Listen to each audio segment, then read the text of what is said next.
Across the world, stories connect and bring us together.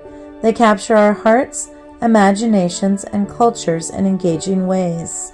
Throughout history, families and friends have gathered on the carpet to tell and to listen to tales of adventure, heroism, and love.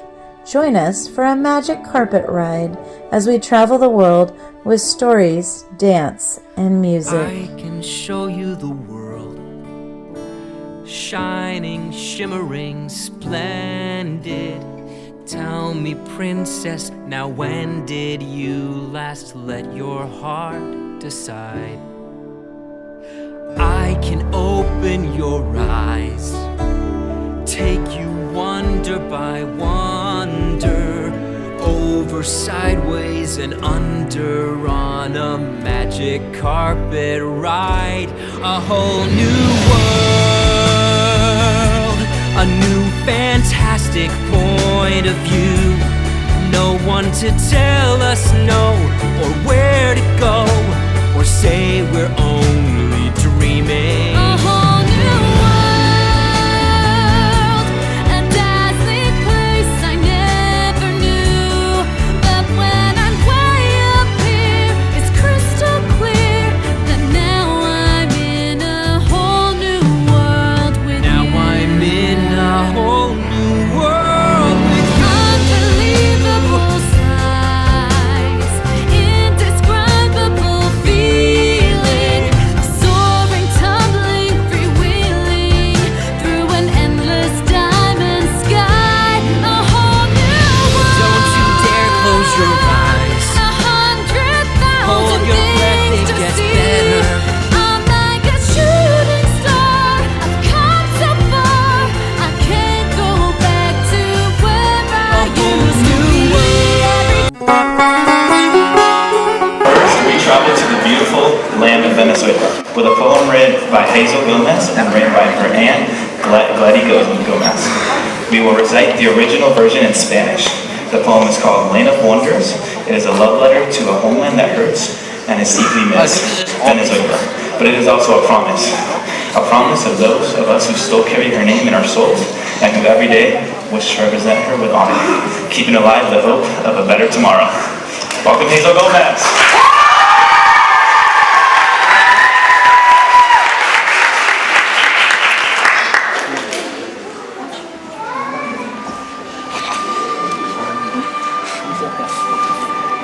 Land of Wonders. That's where I was born and where I grew. My education is part of your harvest. Tierra de maravillas, ahí nací y crecí. Mi formación es otro de tus frutos. I know that today you no longer smile, that your life has been stolen, that you cry as you watch your children leave, and that in silence you still suffer. Sé que hoy ya no sonríes, que te han robado el brillo, que lloras al ver a tus hijos partir y que en silencio aún sufres. But I also know that you will rise again. I don't know when, but you will. Because in the flight of your turpiales, your name still trembles. And within each of us, your soul keeps beating. Pero también sé que renacerás. No sé cuándo, pero lo harás. Porque en el vuelo de tus turpiales aún vibra tu nombre. Y en cada uno de nosotros sigue latiendo tu alma. Venezuela, are you there? I know you hear me. Because even if distance stands between us, you're present in everything I do. In my accent, in my gestures, in the longing that sometimes dresses me. Venezuela, ¿estás ahí? Sé que me escuchas. Aunque la distancia nos separe, estás presente en todo lo que hago, en mi acento, en mis gestos y en la nostalgia que a veces me viste. I never forget you, and I know you think of me too. Yo nunca te olvido y sé que tú también me piensas.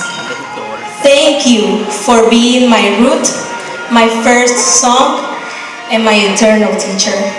Gracias por ser mi raíz, mi primera canción y mi eterna maestra. Today, another nation embraces me. I call it family, and they too honor you through me.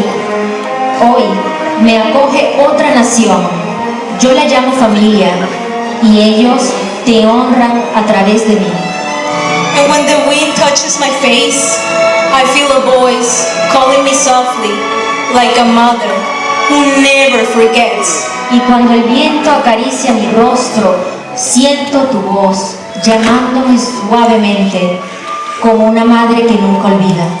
Even if the map divides us, my heart still beats in your mountains, and my hope blooms in your dawns.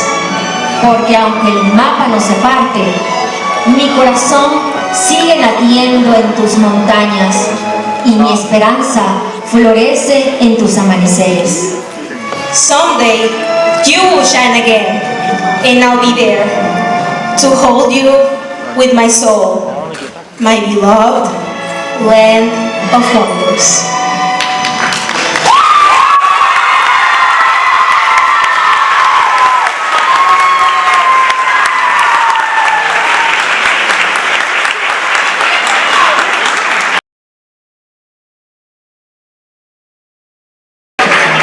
With a visit to Afghanistan, the land of many stories. Here to share one of them is Sarah Mohammadi. This short story is called The Farmer's Wife. It resonates deeply within the hearts of many Afghans. It captures the audience of rural life, of strength of the woman who anchors their family and communities.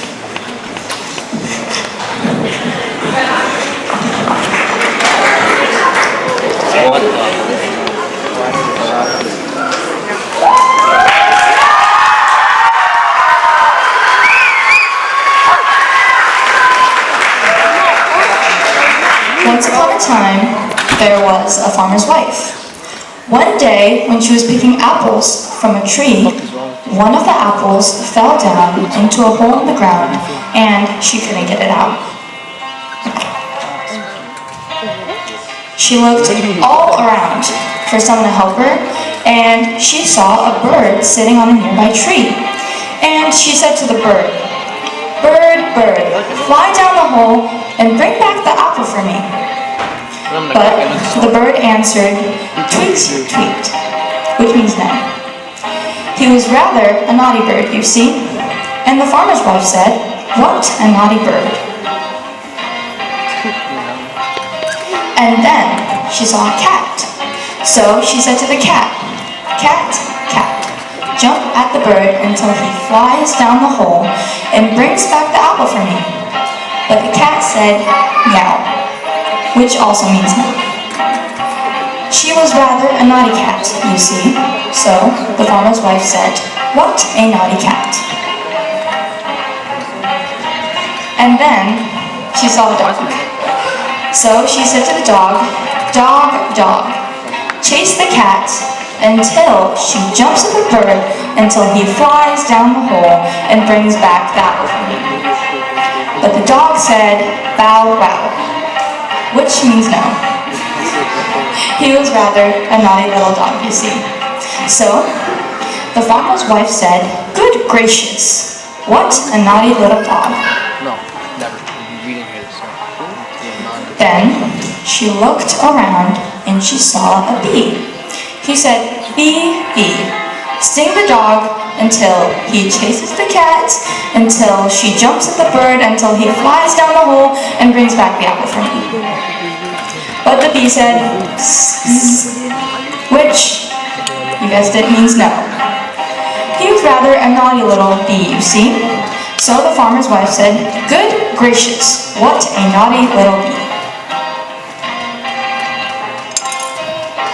So she looked around and she saw a beekeeper. She said to the beekeeper, "Beekeeper, beekeeper, tell the bee to sting the dog until he chases the cat, until she jumps at the bird, until he flies down the hole and brings back the apple for me." And the beekeeper said, "No, I won't." So the farmer's wife said, "Good gracious." She looked around again, and this time she saw not an animal, but a rope on the ground. She said, "Rope, rope, tie up the beekeeper until he tells the bee to sting the dog, to chase the cat, to jump at the bird, to fly down the hole and bring back the apple for me." But the rope didn't take any notice at all. It just laid there. And the farmer's wife said, "Good gracious." And she looked around and she saw fire.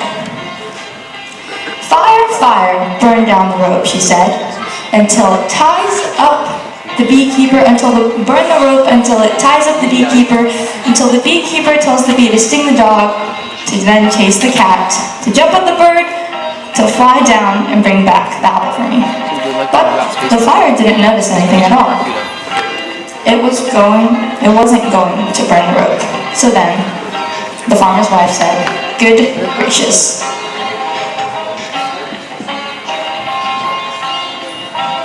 And then she saw a cow. And she said, "Cow, drink up the water. It won't put out the fire won't burn the rope won't tie up the beekeeper won't tell the bee to sting the dog, and the dog won't chase the cat won't jump at the bird to fly down the hole and bring back the apple for me." And the cow said, "Moo, moo," which also means no.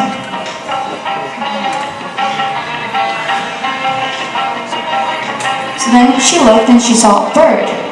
And she said, "I want you to peck at that cow a little." So the bird said, "All right, I don't mind pecking that cow, as long as you don't expect me to fly down the hole and bring down the apple for you." The farmer's wife said, "You just peck the cow." So the bird, who was a little naughty, pecked at the cow.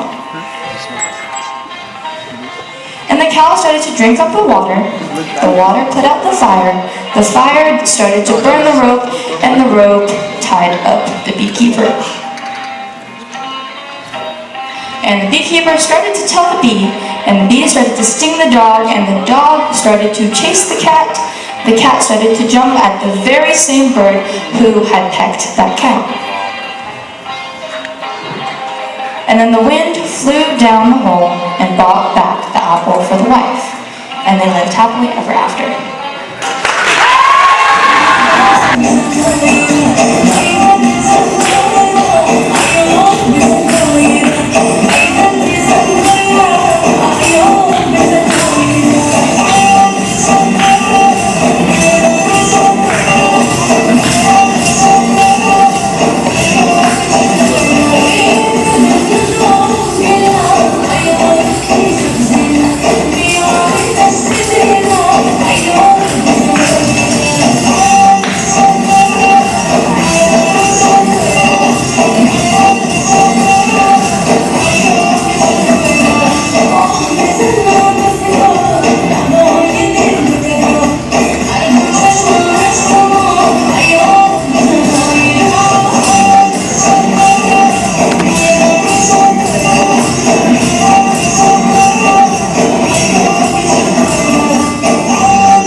celebrate the pride, unity, and joy that define Punjabi traditions. So get ready to clap along, feel the rhythm, and join in the celebration. Let's give a huge round of applause to Chanveer and Karaj Lee.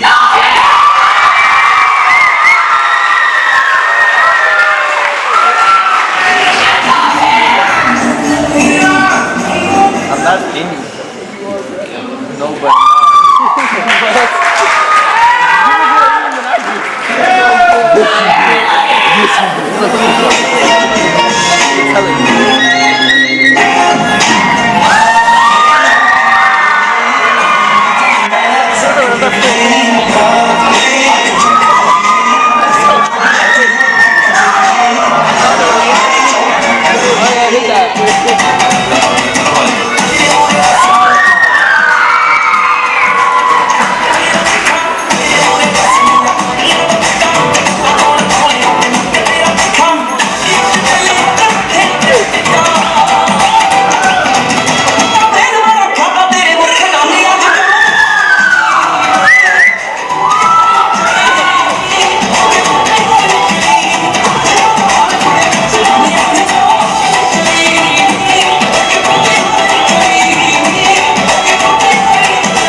ਮੈਨੂੰ ਤੇਰੇ ਨਾਲ ਪਿਆਰ ਜਤਾਤਾ ਜਿਵੇਂ ਤੂੰ ਚੰਗਾ ਵੀ ਹੈ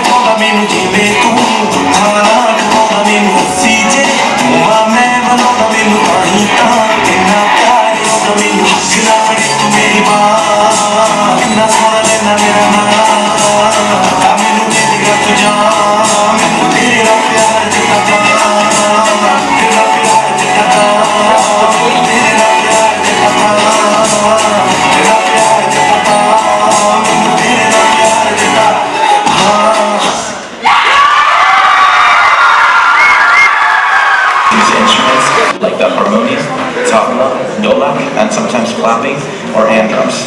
The main singer is joined by a group who repeats lines and makes the music powerful and soulful. We request that you please join in and clap with us.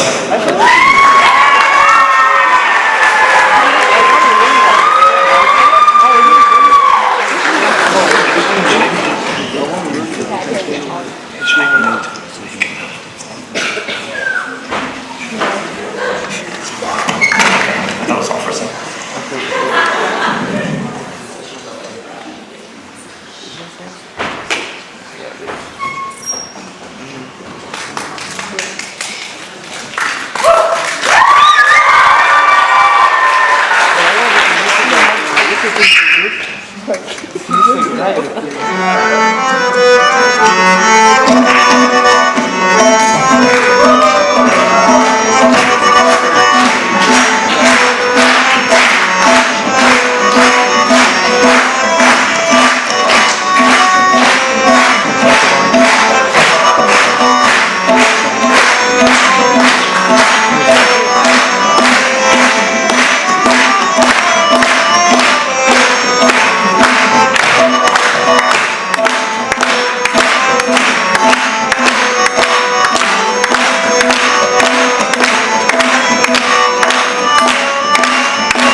In this popular children's book, the robber steals a valuable musical coffee grinder from Kaspar's mother. Kaspar is his friend, set out to recover it, but their plans go awry when they fall into the hands of the robber and his wicked magician accomplice, Petrolus Sacchaman. The boys must then use their wit, with help from the froggy fairy Amaryllis, to escape and bring both crooks to justice.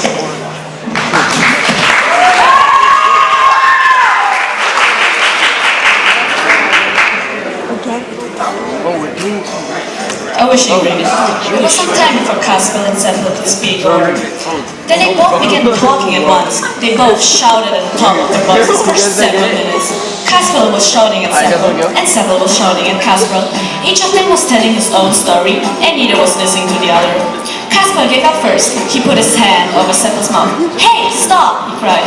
"This is no good. We must take turns." "All right," said Sepal. "Let's count our buttons to see who's first, right?" They both began counting their coat buttons. Me, you, you. As it happened, they each had 5 buttons on their coats. "Me," said Sepal when he got to the 5th button. At once he started telling his story all over again. But Kaspar too said "me" when he counted his 5th button. So there they were, both talking at once again. "I'll tell you what," said Sepal, realizing that something must have gone wrong. "We'll have to do it another way. Let's try counting a rhyme. That ought to work." He solemnly licked his forefinger 3 times, pointing to Kaspar and himself, and turned he counted. "Eeny, meeny, miny, mo," and finished up pointing at Kaspar. Now it was settled. "Well then," said Kaspar, "just listen to this Sepal." Kaspar told Sepal all his adventures from beginning to end, and was talking 90 to a dozen as Sepal listened. His ears went scarlet and he grew hot with excitement. He hung on Kaspar's words, hardly daring to breathe. When Kaspar told him about the dreadful end of Petrolus Sacchaman, he clapped his hands together. "Oh, Kaspar," he cried, "if only I'd known." "Why?" asked Kaspar. "Well, if I'd known, I'd never have spent half the night peeling potatoes for him." Then it was Sepal's turn. He told Kaspar what a bad time he had in the robber's cave, and how Hotzenplotz had burned Kaspar's cave. "What? My beautiful cap?" cried Kaspar furiously. "This is too much. He put much in that brute behind bars." Sepal decided that this was the right moment. "Calm down," he said quietly. "He's behind bars." "Behind bars?" asked Kaspar. "He's in his cage. He's the cuckoo." "You do look surprised, Kaspar. I'll tell you all about it." Kaspar went on with the story. When he finished, Kaspar was hot with excitement too. How lucky it turned out all right in the end, he cried. "And now what?" "Let's take the cuckoo to Surgeon Titlemoser. Then we'll go home." Sepal swung the birdcage happily back and forth. He was ready to start, but Kaspar did not move. "First, I need a new cap," he explained. "Where are you going to find one?" "We've got the wishing ring, remember?" Kaspar turned the ring on his fingers. "I'd wish for a new pointed cap, just like the old one," he said. The words were hardly out of his mouth before his wish was granted. You see how useful it is to make friends with bears. Before you could count to 3, there was a new pointed cap sitting on Kaspar's head. It was like his old one, as 2 peas in a pod. "Wonderful," said Sepal. "If I hadn't seen Hotzenplotz throw your old cap into the fire with my own eyes, I'd never believed that this was a new one. Now come on." "All right," said Kaspar. "I'm coming now." Carrying the birch cage between them and whistling cheerful, they walked towards home. "How happy I feel," said Kaspar after a while. "So do I," said Sepal. "Grandmother will be too happy." "Grandmother!" Carl suddenly stopped. "Oh, good gracious me, Sepal. What's the matter? Why have you stopped?" "I thought of something. We almost forgot the most important thing of all." "The most important thing of all?" "Yes," said Kaspar. "Grandmother's coffee milk." "Oh dear," groaned Sepal, putting his hands to his head. "You're quite right, Kaspar. We must have Grandmother's coffee milk. It's no good going home without it." "Well, let's go back to the robber's cave." "Wait a minute," said Kaspar. "I know a much easier way." He turned his wishing ring for the 2nd time. "I wish for Grandmother's coffee milk back," he said. There was a thud, and Grandmother's coffee milk was lying in the grass at his feet. "Goodness," cried Sepal. "This was a quick word. It is all right?" He picked it up and tried it. The coffee mill was working all right when he turned the handle. It played Nuts and May and Wonders of Wonders. It played Nuts and May as a duet. "A duet?" gasped Kaspar. "How lovely. Grandmother will like it too. How did it happen? Can you explain it?" Kaspar agreed it was very odd. "Perhaps the fairy Amaryllis had something to do with it," he suggested. Of course, said Sepple. She wanted to give us all a nice surprise. Now what's about the third wish? Can't you guess what the third wish is for? Asked Casper. I know what to do with it. Thank you.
dù những dòng sông cùng em đã chạy về hướng đông và em có những không đã xuống còn mẹ còn bao nhiêu lời dù con vẫn chưa được hết.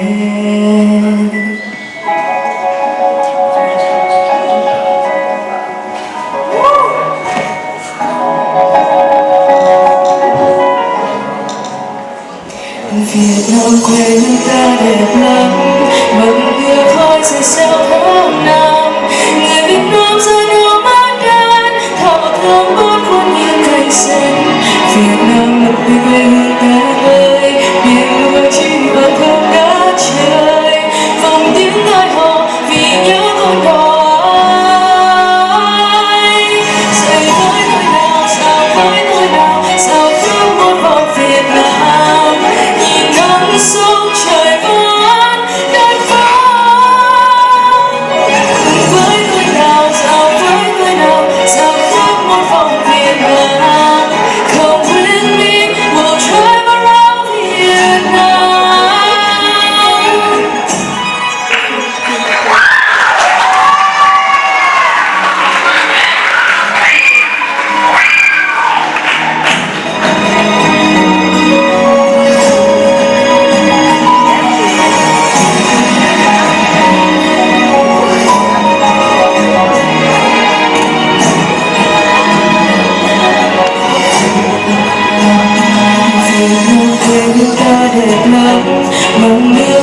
sao tháng năm. Người Việt Nam giờ đâu mắt đến thao thức vẫn khuất những cánh sen. Việt Nam ơi quê hương đời, biển lúa chín vàng thơm ngát trời, vòng tiếng ai hò vì nhớ con đò ấy. Dậy với tôi nào, sao với tôi nào, sao khoác một vòng Việt Nam, nhìn nắng sông trời vẫn đất vang.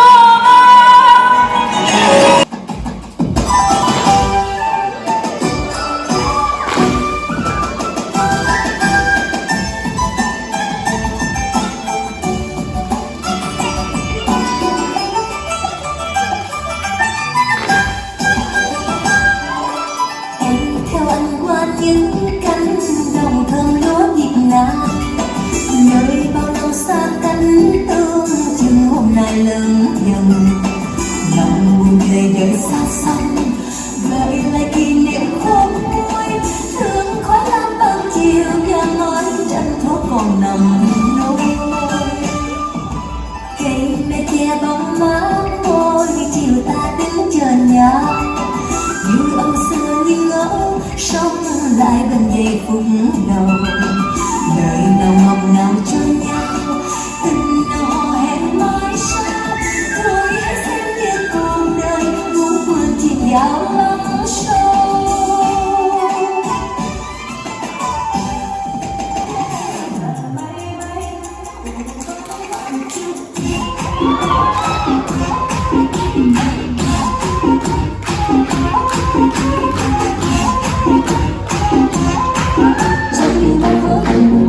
Anh xin cho cả hai bay, yêu thương cho hai ai, đớn đau trong em còn mãi. Giờ anh em sẽ phải cô đơn suốt bao đêm dài, hãy cho tương lai anh đứng ở đây.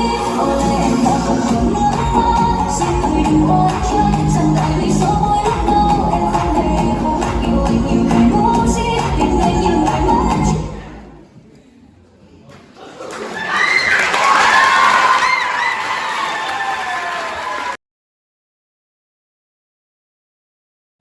A whole new world, that's where we'll be.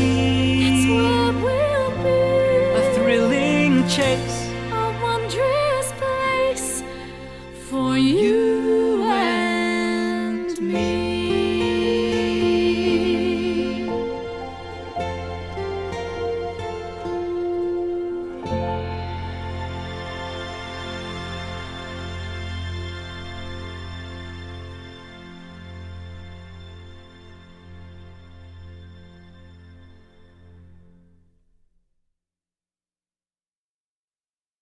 Thank you.